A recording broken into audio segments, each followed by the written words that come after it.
Hey, it's Feliz, totally awake, and I'm back with another video. If you're new, then welcome. And if you're returning, then welcome again. Now, in this video, I did just want to talk about a comment that I received on my channel on my latest video where I was talking about CSA and the court case, the $100 million court case that's out right now against Watchtower and the governing body, aka the governing nobodies. Now, I'm still working on editing my video where I'm talking about this more, doing a deeper dive into the details of the case and reading some of the court documents. But right now, I just had to come with this video. Let's check this comment out that I was left most likely by a Jehovah's Witness, okay? An apologetic. Is that what they call them, the apologetics? I will also share a clip of a JW lawyer that says that she is proud to defend Watchtower and her spiritual brothers and sisters, so stay tuned. Anyway, here goes. She says, why the excitement? They could as well win the case. Jehovah's Witnesses are known to litigate up to the Supreme Court and won in a majority of the cases. Commenting on a matter live in court could land someone in prison for contempt. The relevant Watchtower publication says verbatim about child abuse. The congregation's handling the case of child sexual abuse is not intended to replace the secular authorities' handling of the matter.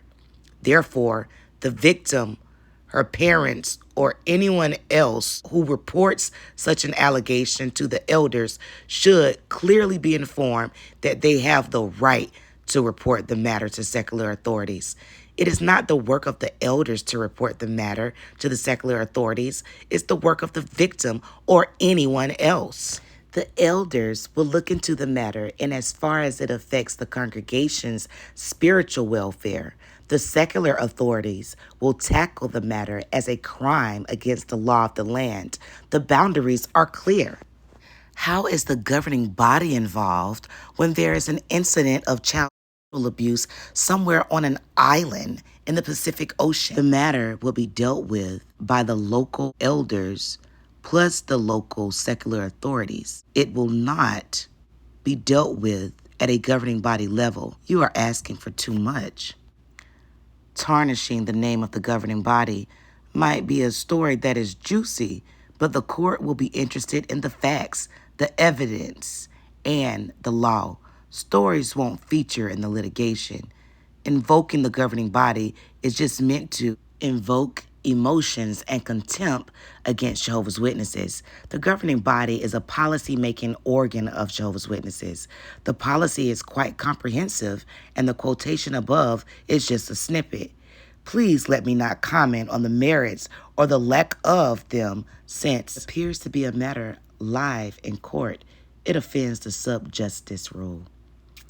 So I say the excitement is because of the exposure. The governing body is being exposed for who they really are and have been for decades, and so many kids have been hurt. They allow pedos to run free in that organization. Their policies and the culture of silence and wanting to protect Jehovah's name when the Almighty God will never need protection from men. Protect children. I don't care if this happened in space. If they were Jehovah's Witnesses and went about this the same way as so many cases have horrifically went, where they just push the abuse up under the rug because of the harmful two-witness rule they have. It's not about jurisdiction. It's about harmful policies that the governing body could change, just like they change everything else. But they don't mind not protecting kids. Yes, they quote that it is up to a person to report to secular authorities, but talk is cheap. What have been their actions? How have they handled things? Truly, what is the pattern? The pattern is that they do not report, and they have threatened to disfellowship people for reporting. I believe victims. Their stories are everywhere, just a search away. Your governing body that you defend is far from innocent. Go do research on them and the history of changing and flip-flopping doctrines, the history of lies and failed predictions. They should be in jail, if you ask me. How many people did they coerce not to take a life-saving blood transfusion? They have blood on their hands for their evil doctrines that's ruining lives, separating families, causing fatalities, and ongoing systematic child sexual abuse. Your governing nobodies. And Watchtower too. And another thing that I wanted to bring to the light right now is that on their most recent JW broadcast for December 2025, there's a portion on there where they have one of their lawyers speaking. Just check out this one part and listen to what she had to say. So after that, you went on to serve in Bethel part-time and then full-time. And what department do you work with? I am with the legal department. So now I'm thinking about your situation because you've had the experience of working in the legal field secularly for your career, but you've also done it for Jehovah. You've done it for his organization. So how would you compare these two experiences? You can't compare. So working for the world was about the money, was about to climb the corporate ladder.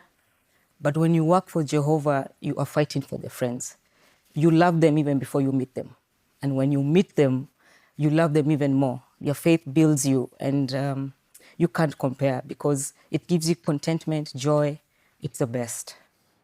Well, thank you for sharing this unique experience, how Jehovah is using you, but also thank you for the sacrifices that you Now, made. I'm just trying to really figure out how can having to protect and defend cases such as this $100 million lawsuit against Watchtower for CSA, how can protecting something like that or defending something like that bring you joy and contentment and make you stronger in your faith?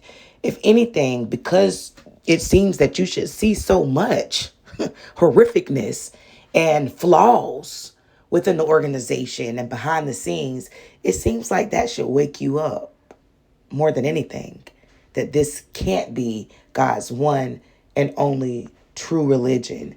Just look at the way they handle things. Just look at all of the abuse that goes on unchecked in the organization because of the policies that we have that, oh, by the way, I'm defending.